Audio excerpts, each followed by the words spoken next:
கர்த்தருடைய வார்த்தைக்கு செல்லலாம். திருப்பிக் கொள்வோம். மத்தேயு 6வது அதிகாரம் 24வது வசனத்திலிருந்து நான் வாசிக்கிறேன். மத்தேயு 6வது அதிகாரம் 24வது வசனத்திலிருந்து வாசிக்கிறேன். 2 எஜமான்களுக்கு ஊழியம் செய்ய ஒருவனாலும் கூடாது. ஒருவனை பகைத்து மற்றவனை சிநேகிப்பான், அல்லது ஒருவனை பற்றி கொண்டு மற்றவனை அசட்டை பண்ணுவான். தேவனுக்கும் உலகப் பொருளுக்கும் ஊழியம் செய்ய உங்களால் கூடாது. ஆகையால் எண்ணத்தை உண்போம், எண்ணத்தை குடிப்போம் என்று உங்கள் ஜீவனுக்காகவும், எண்ணத்தை உடுப்போம் என்று உங்கள் சரீரத்துக்காகவும் கவலைப்படாதிருங்கள் என்று உங்களுக்கு சொல்லுகிறேன். ஆகாரத்தை பார்க்கிலும் ஜீவனும், உடையை பார்க்கிலும் சரீரமும் விசேஷித்தவைகள் அல்லவா? பாருங்கள், இந்த வேத பகுதி ஒருவேளை நம்ம எல்லாருக்குமே தெரிந்த வேத பகுதியாக இருக்கலாம். ஆனால் இந்த வேத பகுதி நமக்கு என்னத்தை குறிப்பிடுகிறது? இயேசு சொல்கிறாரு, 2 எஜமான்களுக்கு ஊழியம் செய்ய ஒருவனாலும் கூடாது அப்படின்னு சொல்லிட்டு, ஒன்று கடவுள், இன்னொன்று பிசாசுன்னு சொல்லலை, இல்லை வேறு ஏதாவது ஒரு தெய்வம் அப்படின்னு சொல்லலை. உலக பொருட்களை பற்றி பேசுகிறார். இன்னும் எளிமையாக சொல்லணும் அப்படின்னா, கடவுளுக்கும் பணத்திற்கும் ஊழியம் செய்ய ஒருவனாலும் கூடாது என்று சொல்கிறார். ஒன்று கடவுளை பிடிச்சிக்குவோம், இல்லைனா பணத்தை பிடிச்சிக்குவோம் அப்படின்றாரு. ஒன்று கடவுள் பின்னாடி போவோம், இல்லைனா பணத்தை பின்னாடி ஓடிட்டு அலைஞ்சிட்ருப்போம் அப்படின்னு சொல்கிறாரு. அதை சொல்லிட்டு உடனே சொல்கிறாரு, ஆகையால் எண்ணத்தை உண்போம், எண்ணத்தை குடிப்போம் என்று உங்கள் ஜீவனுக்காகவும், எண்ணத்தை உடுப்போம் என்று உங்கள் சரீரத்துக்காகவும் கவலைப்படாதிருங்கள். ஆகாரத்தை பார்க்கிலும் ஜீவனும், உடையை பார்க்கிலும் சரீரமும் விசேஷித்தவைகள் அல்லவா? பாருங்கள், எல்லாருடைய வாழ்க்கையிலுமே ஒன்று கடவுளாக இருக்கணும், இல்லைனா பணம் பொருள் கடவுளாக இருக்கணும். இது ரெண்டில் ஏதாவது ஒன்று தான் கடவுளாக இருக்க முடியும். பாருங்கள், இது இயேசுவின் நாட்களில் மட்டுமல்ல, இன்றைக்கு வரைக்கும் அதே தான். ஒன்று ஒருவேளை சில நேரத்தில் நம்ம வாயை திறந்து சொல்லலாம், இயேசு தாங்க எனக்கு ஆண்டவர் அப்படின்னு சொல்லலாம். ஆனால் நம்முடைய இருதயத்தை நம்ம நிதானித்து பார்க்க வேண்டியது அவசியமாக இருக்கிறது. யார் நமக்கு கடவுளாக இருக்கிறா அப்படின்னு அங்கேயே தெரிஞ்சிடும் நாம் கவலைப்படுகிறோமா இல்லையா என்பது தான் அதுக்கு டெஸ்ட்டு. பாருங்கள், நீங்கள் எதையாவது குறித்து கவலைப்பட்டுட்டு இருந்தீங்க அப்படின்னா கொஞ்சம் உங்களை டெஸ்ட் சோதித்து பார்க்கணும், உண்மையிலே இயேசு தான் ஆண்டவராக இருக்கிறாரா அப்படின்னு. ஏன்னா இயேசு ஆண்டவராக இருப்பாரானால் நாம் எதற்கும் கவலைப்பட வேண்டியது அவசியமாக இருக்காது. ஏன் அதை சொல்கிறேன்? நிறைய பேர் என்னிடத்துல சொல்கிறது உண்டு, என்ன பிரதர் காலையிலே எந்திரிச்சோன்னா கவலையும் சேர்ந்து ஒட்டிக்குது, காலையில் எந்திரிச்சோடனே கவலையும் வந்துடுது, அதுவும் திங்கக்கிழமை காலையில் எழுந்தோன்னா இன்னும் கொஞ்சம் எக்ஸ்ட்ரா தான் கவலை வருது அப்படின்னு சொல்லுகிறவர்கள் அநேகர் பாருங்க.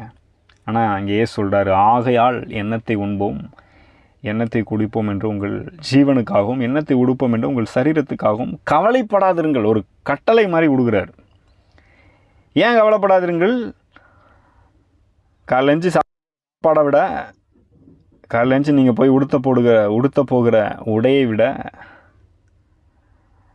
உங்கள் சரீரம் விசேஷித்ததாக இருக்கிறது. சாப்பாடை விட உங்களுடைய ஜீவன், உயிரோடு இருக்கிற உங்களுடைய ஜீவன் ரொம்ப விசேஷித்ததாக இருக்கிறது அப்படின்னு சொல்கிறார். அந்த மாதிரி யோசிச்சிருக்கீங்களா அப்படின்னு கேள்வி கேட்குறாரு. நம்முடைய உடல் ஆரோக்கியம், பணம், குடும்பம், எதிர்காலம், ஏன்னா இப்படி எல்லாத்த குறித்தும் ஒரு கவலை மனிதனுக்கு இருக்குது. காலைல எழுந்த உடனே இன்றைக்கி நிறைய பேருக்கு கவலை ஆரம்பிச்சிருக்கும்.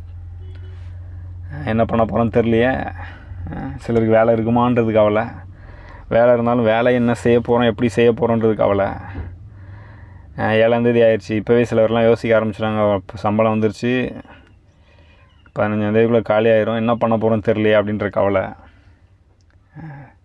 இன்றைக்கி நிறைய பேருக்கு சொல்லணும் இல்லையா, உடல் ஆரோக்கியத்தை குறித்து நிறைய கவலை. இப்படி பலவித கவலை, குடும்பத்தை குறித்த கவலை, எதிர்காலத்தை குறித்த கவலை, திருமண வாழ்க்கையை குறித்த கவலை, பிள்ளைகளை குறித்த கவலை, இப்படி கவலைன்னு கவலைக்கு லிஸ்ட்டு போயிட்டே இருக்குது பாருங்கள். இப்படி பலவித கவலைகளினால் அனைவருடைய இருதயம் என்ன செய்திருக்கிறது? நிறைந்திருக்கிறது. சிலருக்கு பார்த்திங்கன்னா எல்லாம் நல்லா ரொம்ப சூப்பராக போயிட்டு இருந்தால் கூட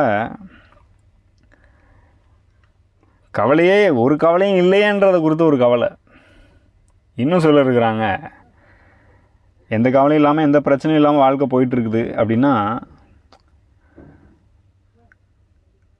அப்படியே போயிட்டுருக்கிறது சரியாக கிடையாது. பிசாசு ஏதாவது உங்களுக்கு பிரச்சனையை கொண்டு வருவான் அப்படின்னு யோசித்து அதை குறித்த ஒரு கவலை. ஏன்னா அந்த மாதிரி சொல்லிடுறாங்க, சரியாண்டி சொல்லியிருக்கிறாங்க பாருங்கள். எந்த பிரச்சனையும் எதுவுமே இல்லாமல் ஸ்மூத்தாக வாழ்க்கை போயிட்டு இருந்துச்சுன்னா அப்போ நீங்கள் ஆண்டவர் சித்தத்தை செய்யலை, நீங்கள் வேறு எதுலேயே இருக்கிறீங்க. ஏன்னா ஆண்டவர் சித்தத்தை செஞ்சால் அதில் எதிர்ப்பும் பிரச்சனையும் எப்போதும் வருமல்லவா அப்படின்வாங்க. பாருங்கள், எப்போதும் அப்படி வரணும்னு அவசியம் இல்லை. அதுக்காக நான் பிரச்சனையாக வராதுன்னு சொல்லலை, சூழ்நிலை எப்போதும் நல்லா இருக்குன்னு சொல்லலை, மலர்படுக்கை மாதிரி தான் போகும்னு சொல்லலை. ஆனால் கொஞ்சம் ஸ்மூத்தாக போயிட்டுருக்கிறதுனாலே நம்ம ஆண்டவர் சித்தத்தில் இல்லை, பிசாசு ஏதோ நம்மளை எதான் பயன்படுத்திகிட்டு இருக்கிறான் அப்படின்ற மாதிரிலாம் என்னிடத்துல சிலர் சொல்லியிருக்காங்க. ஏன்னா வேதத்தில் வாசிக்கிறோம் இல்லையா, தேவாலயத்திலேயே பிசாசு இருந்தான் அப்படின்னு வாசிக்கிறோம் இல்லையா. அதனால் நீங்கள் தேவ சித்தத்தில் இல்லை, கொஞ்சம் லைஃப் கொஞ்சம் ஸ்மூத்தாக போயிட்டுருக்கு கொஞ்ச நாள் அப்படின்னா நீங்கள் தேவ சித்தத்தில் இல்லையாகும் அப்படின்னு சொல்லி குழப்பி அதனால் கவலைப்படுகிறவர்களும் உண்டு.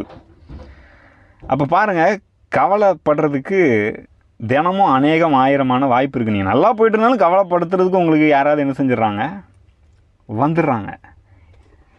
அப்போ கவலை என்பது என்ன செய்கிறது, வாழ்க்கையின் ஒரு அங்கமாக மாறுற அளவுக்கு மனிதன் என்ன செஞ்சிட்டான், அந்த கவலையோட ரொம்ப கட்டி தழுவி வாழ ஆரம்பிச்சிட்டான் பாருங்கள். ஆனால் இயேசு நம்மை குறித்து நாம் எதை பற்றியும் கவலை இல்லாமல் வாழ வேண்டும் என்று விரும்புகிறார். அதுக்காக தான் இதை பற்றி அவர் ரொம்ப முக்கியமாக எடுத்து பேசியிருக்கிறார் பாருங்கள். அதையும் எடுத்து எழுதியிருக்கிறாங்க நமக்கு. இந்த கவலை படக்கூடாதுன்றதை குறித்து ஒரு ஒரு குறிப்பிட்ட சில வசனங்களை அதற்கென்று ஒதுக்கியிருக்கிறார் பாருங்கள். அந்த நாட்களில் எழுதுறது ரொம்ப ஒரு சிக்கலான விஷயம், இன்றைக்கி இருக்க மாதிரி பேப்பர்லாம் கிடையாது. ஆனால் இதன் மத்தியில் இதை எடுத்து மெனக்கிட்டு எழுதி வச்சுருக்கிறாங்க. ஒரு 8 வசனத்துக்கு மேலே ஏன் கவலைப்படக்கூடாது, கவலைப்படாதன்றது ஏன் கவலைப்படக்கூடாதுன்றதை குறித்து விவரமாக எழுதி வச்சுருக்கிறாங்க. லூக்காவும் இதை பற்றி எழுதுகிறாரு. அப்போ அதுலேருந்து நமக்கு என்ன தெரிகிறது, இயேசு நம்முடைய தேவைகளை குறித்து, அன்றாட தேவையை குறித்து, குடும்பத்தை குறித்து, எதிர்காலத்தை குறித்து, எதை குறித்தும் கவலைப்படக்கூடாதுன்னு சொல்கிறார். அன்றைக்கி ஒரு நண்பரிடத்தில் பேசிகிட்டு இருந்தேன். அவர் சொன்னார், இயேசு சாப்பாட்டை கொடுத்து சொல்லியிருக்கிறாரு, ட்ரெஸ்ஸை கொடுத்து சொல்லியிருக்கிறாரு, குடிக்கிறத குறித்து சொல்லியிருக்கிறாரு, ஆனால் இந்த லேண்டு வாங்கிறது இதெல்லாம் பற்றி சொல்லலையே, அதுக்கு ஏதாவது வசனம் இருக்கா அப்படின்னு கேட்டார் என்கிட்ட.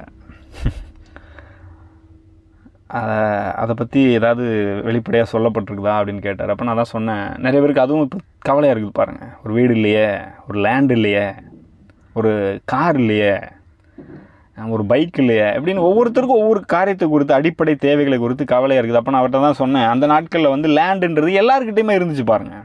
லேண்டுன்றது இன்றைக்கி மாதிரி வாங்குறதே கஷ்டங்கன்ற மாதிரிலாம் அந்த நாட்களில் கிடையாது. எல்லாரிடத்திலும் ஏதோ ஒரு நிலம் இருந்தது. அதனால் அதை பற்றி இங்கே இயேசு என்ன செய்யலை, மென்ஷன் பண்ணல. நீங்களே கொஞ்சம் யோசிச்சு பாருங்கள். 100-200 வருஷத்துக்கு முன்னாடிலாம் பார்த்திங்கன்னா எல்லாருக்கிட்டையுமே ஏதோ ஒரு சின்ன ஒரு காணி நிலமாவது இருக்குங்க அப்படின்னு சொல்லுவாங்களே, ஏதோ ஒரு சின்ன ஒரு 5 சென்ட்டுக்குள்ளே இருக்கிற ஒரு சின்ன நிலமாவது எல்லார் இடத்துலும் இருந்தது. அதனால் அதை பற்றி பேசலாண்டவர். ஒருவேளை இன்றைக்கி பேசியிருந்தாருன்னா சொல்லியிருப்பார், நிலத்தை குறித்தும் கவலைப்படாதிருக்குன்னு சொல்லியிருப்பார். இன்றைக்கி நிறைய பேருக்கு பைக் அன்றாட தேவையாக இருக்குது, பைக் இல்லைன்னா ஒன்றும் பண்ண முடியாதுன்ற மாதிரி இருக்குது, கண்டிப்பாக சொல்லியிருப்பார். பைக்கை குறித்தும் கவலைப்படாதீங்க, காரை குறித்தும் கவலைப்படாதீங்க. அப்படின்னா என்ன அர்த்தம், நம்முடைய அன்றாட வாழ்க்கைக்கு பல்வேறு தேவைகள் இருக்கிறது. எந்த தேவையும் நம்மை கவலைப்படுத்தக்கூடாது அப்படின்றதுல நீங்கள் ரொம்ப அக்கறையாக இருக்கீங்களோ இல்லையோ, அவர் ரொம்ப அக்கறையாக இருக்கிறார். அதனால தான் இதை என்ன செஞ்சுருக்கிறார், நமக்கு சொல்லியிருக்கிறார், நாம் எதை பற்றியும் கவலைப்பட வேண்டிய அவசியம் இல்லை. சரி, எப்படிங்க கவலைப்படாமல் இருக்கிறது? அதான் கவலை வந்துடுதே, ஒட்டிக்குதே. ஏதாவது ஒரு விஷயத்தில் இல்லை யாராவது சொல்லியாவது நம்மளை என்ன செஞ்சிடறாங்க, கவலைப்பட வச்சிடுறாங்க. ஃபஸ்ட்டு இதில் நம்ம புரிஞ்சிக்க வேண்டிய விஷயம் என்ன, நம்முடைய தேவைகளை காட்டிலும் நமக்கு ஏற்கனவே இருப்பது விசேஷித்தவைகள் அல்லவா என்பதை யோசித்து பார்க்க வேண்டும். அதான் சொல்கிறாரு, ஆகாரத்தை காட்டிலும் நம்முடைய ஜீவன் பெரியது.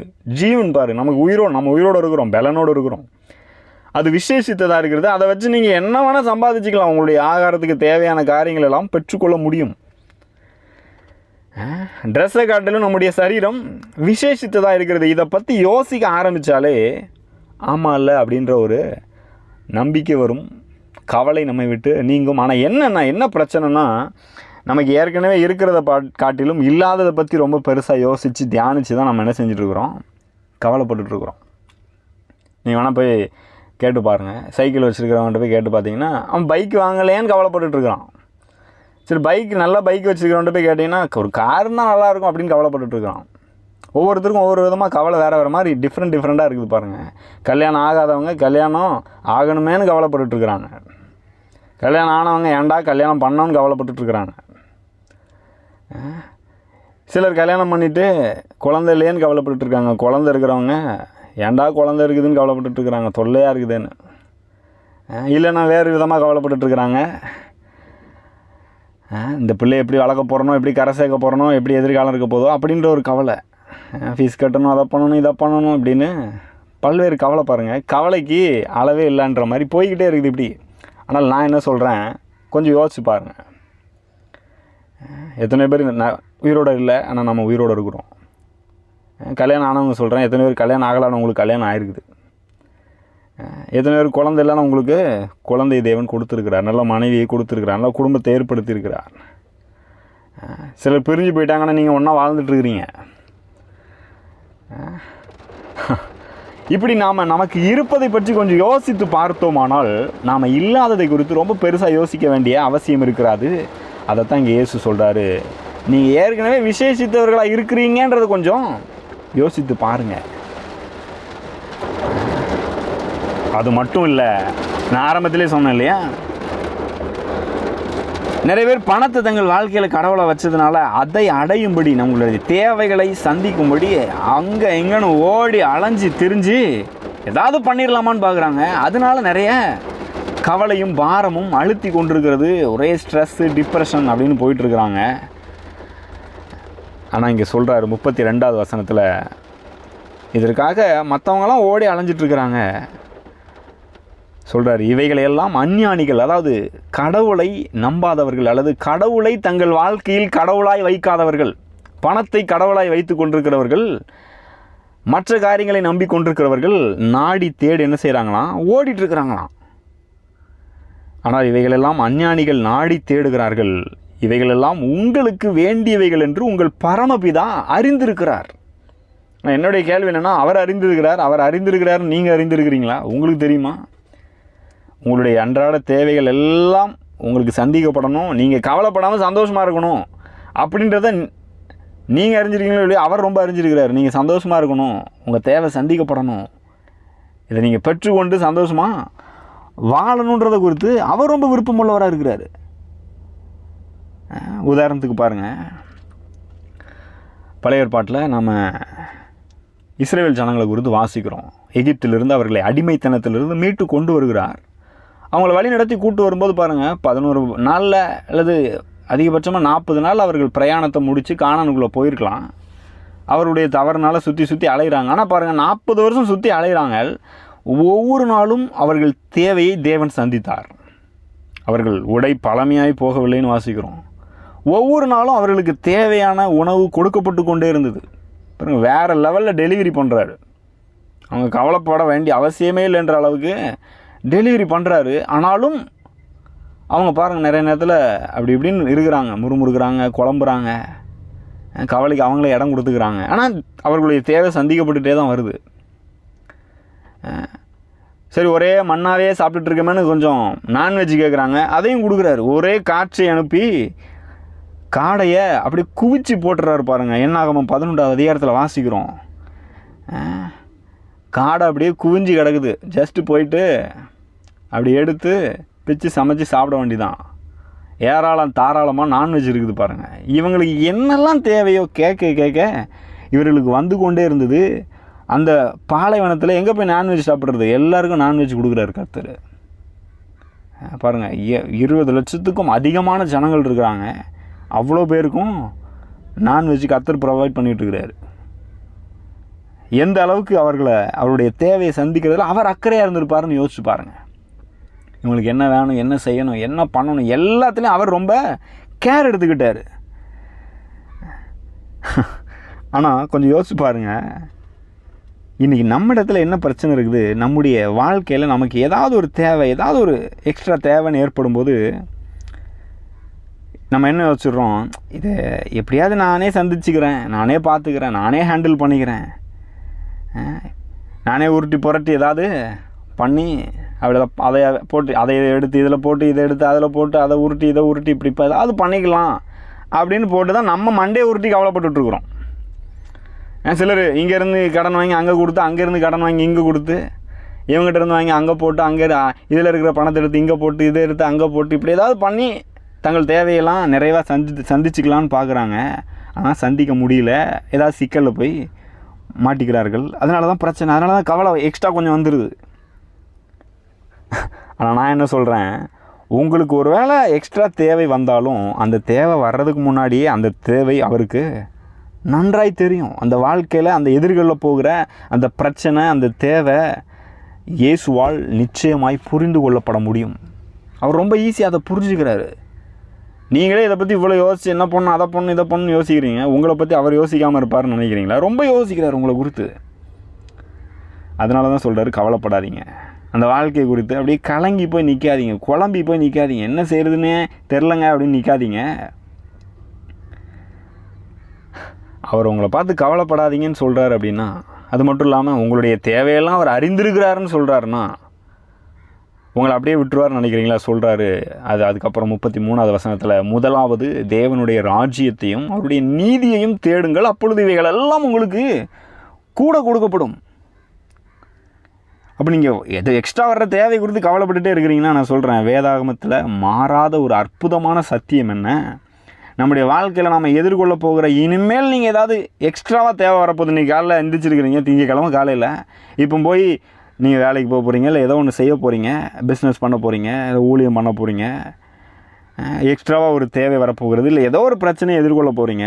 நான் சொல்லுகிறேன், உங்களுக்கு முன்னாடியே அந்த தேவை என்னென்னு அவருக்கு தெரியும், அந்த பிரச்சனை என்னன்றது அவருக்கு நல்லாவே தெரியும்.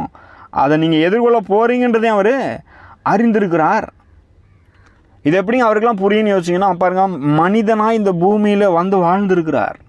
அன்றாட வாழ்க்கையில் பாருங்கள், அவரும் வேலை பண்ணியிருக்கிறார். பாருங்கள், தச்சு வேலை பார்த்துருக்கிறாரு, ஆர்கிடெக்ட் ஒர்க் பண்ணியிருக்கிறாரு, குடும்பத்தில் இருந்திருக்கிறார். அவருக்கும் சகோதர சகோதரிகள் இருந்தாங்க.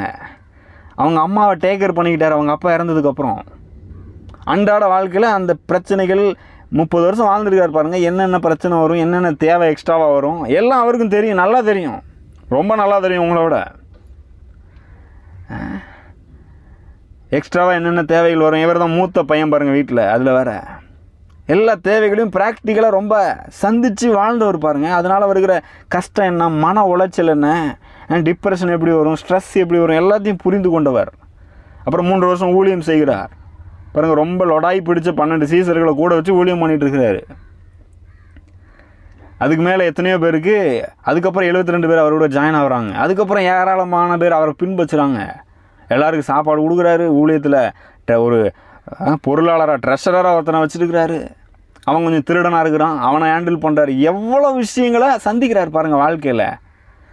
ஆனால் எல்லாவற்றின் மத்தியிலும் ரொம்ப சந்தோஷமாக போகிறார். ஏன் தெரியுமா? என் பிதா என்னை தனியே இருக்க விடவில்லை, எனக்கு என்னென்ன தேவை எல்லாம் அவருக்கு தெரியும், அவர் பார்த்துக்கிறாரு அப்படின்றதில் ரொம்ப கான்ஃபிடண்ட்டாக இருந்து மூவ் பண்ணி முன்னேறி போய்கொண்டே இருக்கிறார். எல்லாவற்றுக்கும் மேலாக கடைசியாக ஒரு மிகப்பெரிய மனிதனுடைய வாழ்க்கையிலேயே மனிதனை அச்சுறுத்துகிற, கவலைப்படுத்துகிற மிகப்பெரிய ஒரு பிரச்சனையை அவர் எதிர்கொள்கிறார். அது என்ன? மரணம். மரணம் என்கிற ஒரு பெரிதான பிரச்சனையை கடைசியாக சிலுவைக்கு போய் எதிர்கொள்ள போகிறார். எவ்வளோ கஷ்டப்பட்டு போகிறார் பாருங்கள். அதில் வியாகுலப்படுகிறார். வியர்வை இரத்தத்தின் பெருந்துளிகளாய் தரையில் விழுகிறது. அவர் ஆத்மாவில் வருத்தப்படுகிறார், வேதனைப்படுகிறார். இது எப்படி செய்ய போகிறேன்னு தெரியலையே. ஒருவேளை உங்கள் பிஸ்னஸில், உங்களுடைய வேலையில் சில காரியங்களை என்ன பண்ணுறதுன்னு தெரிலங்க, மண்டை பிடிச்சிக்கலான் இருக்குது, ஒரே ஸ்ட்ரெஸ்ஸாக இருக்குது. இன்றைக்கி இந்த வார்த்தை நிறைய கேட்குறோம். ஸ்ட்ரெஸ்ஸாக இருக்குது, டிப்ரெஷனாக இருக்குது பாருங்க. இதன் எல்லாவற்றின் ஊடாகவும் அவர் சென்றிருக்கிறார். அந்த கடைசியாக இருக்கிற மரணம் என்கிற பிரச்சனை என்ன செய்கிறார்? எதிர்கொள்கிறார். அங்கே ஒரு முற்றுப்புள்ளியை வைக்கிறார். அந்த பிரச்சனையை சந்திக்கிறார்.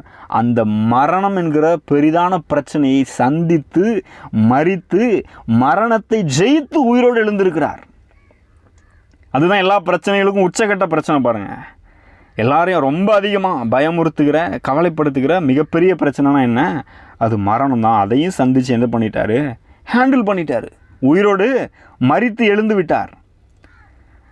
அப்படி அவர் எல்லாவற்றையும் சந்தித்து ப்ராக்டிக்கலாக அனுபவித்து எதிர்கொண்டு ஜெயித்து முன்னேறி இருக்கிறார்.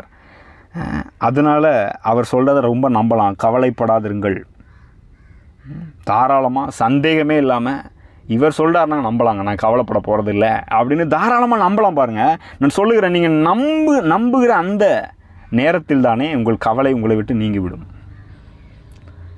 உங்கள் பாரங்களை எல்லாம் வேதம் சொல்ல பேதுரு எழுதுகிறார் இல்லையா, உங்கள் கவலைகளை எல்லாம் அவர் மேல் வைத்து விடுங்கள், அவர் உங்களை விசாரிக்கிறார். விசாரிக்கிறார்னா என்ன, நல்லா இருக்கியாப்பான்னு விசாரிக்கல, என்ன பண்ணுறாரு, உங்களுடைய ஒவ்வொரு தேவைகளையும் சந்திக்கிறார். அந்த விதத்தில் விசாரிக்கிறார். பாருங்கள், அந்த வார்த்தையினுடைய அர்த்தம் அதுதான். அப்போ என்ன பண்ணணும், என்ன வேணா இருக்கும், உங்களுக்கு தேவைகள் பிரச்சனைகள் என்ன வேணா இருக்கட்டும், நீங்கள் என்ன வேணால் லிஸ்ட் பண்ணிக்கோங்க. எனக்கு இருக்கிற மாதிரி பிரச்சனை யாருக்குமே இல்லைன்னு நீங்கள் லிஸ்ட் பண்ணாலும் சொல்கிறேன், அதையும் இயேசு சந்தித்திருக்கிறார், எதிர்கொண்டிருக்கிறார். சிலுவையிலே அவர் மேல் எல்லா பிரச்சனைகளும் வைக்கப்பட்டிருக்கிறது. அதனால் உண்டான கவலைகள், பாரங்கள், கஷ்டங்கள், ஸ்ட்ரெஸ்ஸு, டிப்ரெஷன் எல்லாம் அவர் மேலே வைக்கப்பட்டிருக்குது. எல்லாத்தையும் எக்ஸ்பீரியன்ஸ் பண்ணியிருக்கிறாரு. நீங்கள் அதிலிருந்து வெளியில் வர்றதுக்கு ரொம்ப அற்புத விதமாக மற்ற யாரை காட்டிலும் உங்களுக்கு ஈஸியாக உதவி செய்ய முடியும். நம்புறீங்களா? நான் அதை ரொம்ப நம்புகிறேன். பாருங்கள், அதனால் நான் சொல்லுகிறேன், பிரச்சனைகளுக்கெல்லாம் உச்சக்கட்ட பிரச்சனையாகிய மரணத்தையே ஜெயித்து உயிர்த்தெழுந்த ஒருவர் நம்மை பார்த்து சொல்லுகிறார், கவலைப்படாதிருங்கள், ஒன்றுக்கும் கவலைப்படாதிருங்கள். உங்களுக்கு இன்னது தேவை என்பதை உங்கள் பரமபிதா அறிந்திருக்கிறார்.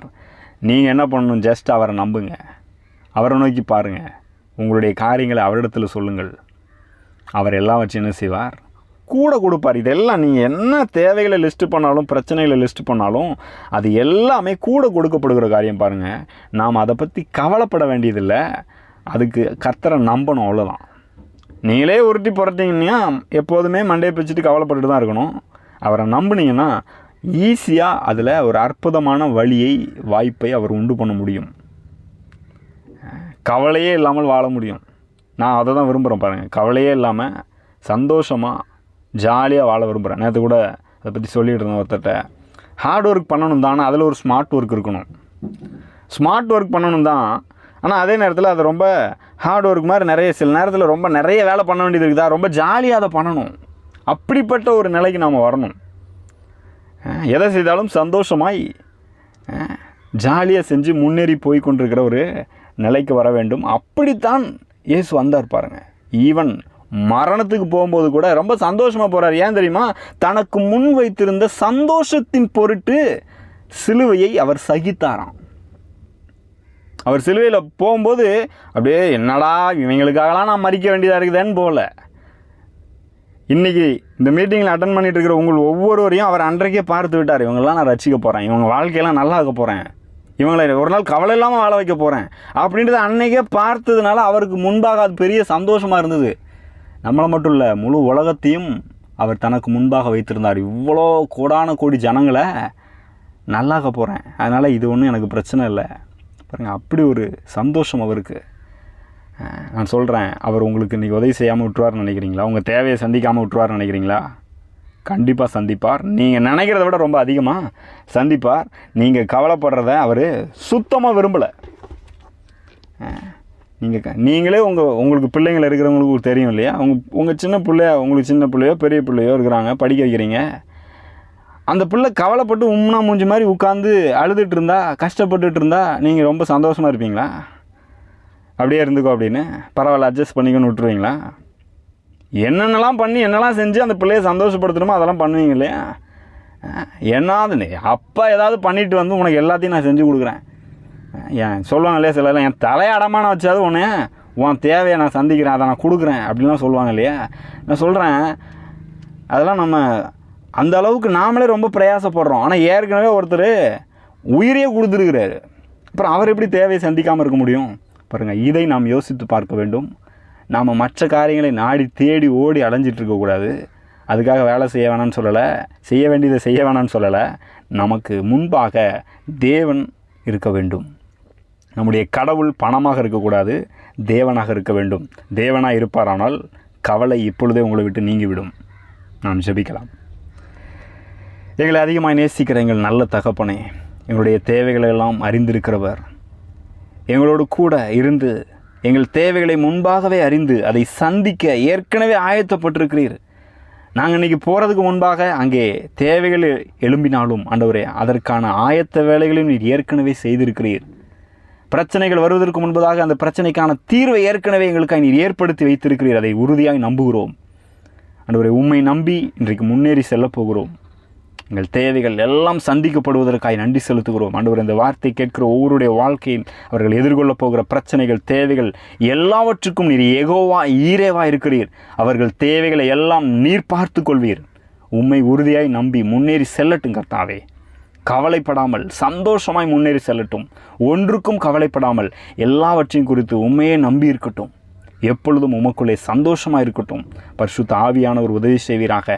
இந்த சத்தியத்தை நினைப்பூட்டுவீராக. பிரச்சனைகளை எதிர்கொள்ளும் போது, சந்திக்கும் போது நீர் கூட இருந்து இதை நினைப்பூட்டி வழி நடத்தும்படியாக செபிக்கிறோம் கர்த்தாவே. இந்த காலை கவலையோடு அல்ல, கர்த்தரை நம்பி சந்தோஷத்தோடு அவர்கள் முன்னேறி செல்லட்டும். இயேசுவின் நாமத்தினாலே ஆசீர்வதிக்கிறேன். இயேசுவின் நாமத்தில் செபிக்கிறேன் நல்ல பிதாவே, ஆமென்.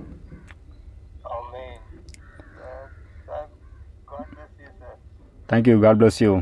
நீங்கள் கவலை இல்லாமல் சந்தோஷமாய் வாழ முடியும். நீங்கள் ஆசீர்வதிக்கப்பட்டவர்கள். தேங்க்யூ. God bless you. இந்த செய்தி உங்களுக்கு மிகுந்த ஆசீர்வாதமாக இருந்திருக்கும் என்று நம்புகிறோம். இதை உங்கள் நண்பர்களோடும் பகிர்ந்து கொள்ளுங்கள். காலையில் கடவுளோடு என்கிற இந்த ஜெபம் திங்கள் முதல் சனிக்கிழமை வரை ஒவ்வொரு நாளும் காலை 5:30 மணி முதல் 6 மணி வரை கூகுள் மீட் இணையதளத்தில் நடைபெறுகிறது. இதில் நீங்களும் நேரடியாக கலந்து கொள்ள விரும்பினால் 9486600939 என்கிற எண்ணிற்கு நீங்கள் தொடர்பு கொள்ளலாம் அல்லது வாட்ஸ்அப் மூலமாக மெசேஜ் அனுப்பலாம். உங்களுக்கு அதற்கு தேவையான லிங்க் மற்றும் விவரங்கள் அனுப்பி வைக்கப்படும். நீங்கள் ஆசீர்வதிக்கப்பட்டவர்கள்.